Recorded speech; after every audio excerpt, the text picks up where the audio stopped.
உணவு தான் ஒரு மனிதனை பாதுகாக்குது. அல்லது நாம் உண்ணும் உணவு தான் ஒரு மனிதனின் உடலை சீரழிக்குது.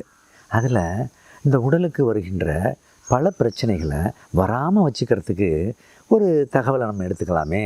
என்ன செய்யலாம்? கறி காய்கள் இருக்கு இல்லையா? காய்கறிகள். இந்த காய்கறிகளில் நீங்கள் நாட்டு காய்கள் ஒரு 10 காய் எடுத்துக்கங்க. கொடி காய்களில் இருக்கக்கூடிய பூசணி, பரங்கி, சுரை, பீர்க்கு, பாகல், கோவை, வெள்ளரி, அவரை, இது மாதிரி எந்த காய் வேணால் எடுத்துக்கங்க. அதே மாதிரி குத்து காய்களில் இருக்கக்கூடிய கொத்தவரையாக இருக்கட்டும், அல்லது செடியாக இருக்கக்கூடிய தக்காளி, பச்சை மிளகாய், கிழங்காக இருக்கக்கூடியது, இதில் கருணைக்கிழங்கு, இந்த மாதிரி எதை வேணால் எடுத்துக்கலாம். இதில் ஒரு 10 காய்கள் எல்லா நிறமும் இருக்கணும். அதாவது மல்டி கலர் வெஜிடபிள்ஸ்ன்னு சொல்கிறது.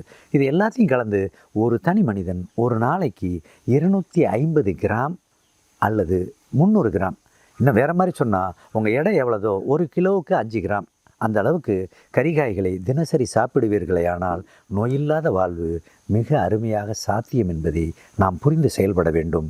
நம் பிள்ளைகளை காக்க வேண்டும்.